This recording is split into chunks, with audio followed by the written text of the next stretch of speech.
Hey everyone, today I'm putting the Rinnai RX130iN tankless water heater to the test, and my verdict is this: if you've been on the fence about going tankless, this one might just tip the scales.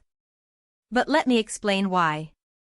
I know a lot of you have been considering making the switch to a tankless water heater, but maybe you're not sure if it's the right decision for your home. That's why I wanted to dive in and share my hands-on experience with the Rinnai RX130iN. Link is in the description if you want to check the product details on Amazon. I'll be referencing some of the features and specs throughout this review, so feel free to pause and take a look if you're interested. Now, the first thing that stood out to me is how compact this thing is. Most people picture a big metal box in the basement, but the RX130iN is sleek and fits in tight spots, closets, utility rooms, even under a sink if you're going small. That's huge if you're working with limited space or just don't want a bulky heater taking up room. I mean, who doesn't love the idea of reclaiming some extra space in their home, right? Whether you're living in a small apartment or a cozy house, this tankless water heater is designed to fit in seamlessly. Another big win is the endless hot water. I ran 3 showers at once during a family weekend, and every faucet stayed hot without any drop in pressure. No more someone used the dishwasher, now I'm taking a cold shower moments. It's perfect for households where hot water demand is high but storage space is low. I have to say, it was pretty amazing to see the RX130iN handle our family's hot water needs with ease. We've got a few teenagers in the house, and they love taking long showers, so this thing has been a game changer for us. The smart features are pretty neat too. It connects to the Rinnai app, so you can adjust the temperature, monitor energy use, and even get alerts if something's off. I set mine to boost the temp in the morning before my kids hop in the shower, no more waiting for the water to warm up. It's also great to be able to track our energy usage and see how much we're saving compared to our old tank heater. I was a bit skeptical about the app at first, but it's actually really user-friendly and intuitive. Installation is something to consider, though.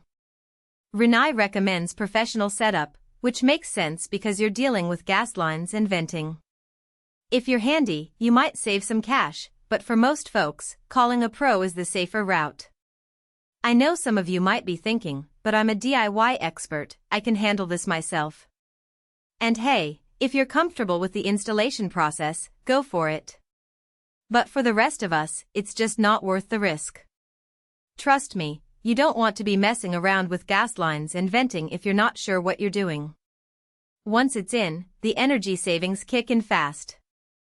Tankless heaters only heat water when you need it, so you're not paying to keep a tank warm all day. This is a big deal, especially if you're someone who's looking to reduce your energy bill and make your home more efficient.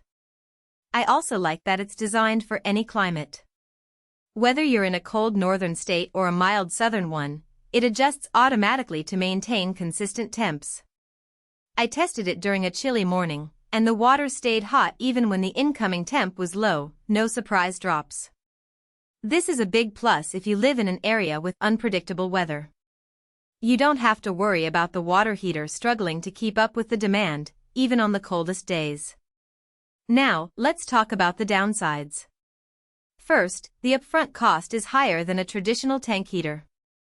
It's an investment, but the long-term savings on your energy bill can offset that over time. I know it's tempting to go for the cheaper option up front, but trust me, this thing will pay for itself in the long run. Second, if you're not used to tankless, you might notice a slight delay when you first turn on the tap. It's not a deal breaker, but it's something to get used to. This is just because the heater needs a second to kick in and start heating the water. Once you're used to it, it's not a big deal at all. One thing I want to mention is the maintenance requirements. Like any water heater, the RX130iN needs to be properly maintained to ensure it keeps running smoothly. This includes regular cleaning and descaling to prevent mineral buildup. It's not a ton of work, but it's something to keep in mind. Overall, I'm really impressed with the Rinnai RX130iN. It's a well-designed, efficient, and reliable tankless water heater that's perfect for anyone looking to make the switch. Thanks for watching, and I'll see you in the next one. If you're interested in learning more about the Rinnai RX130iN, be sure to check it out, link is below.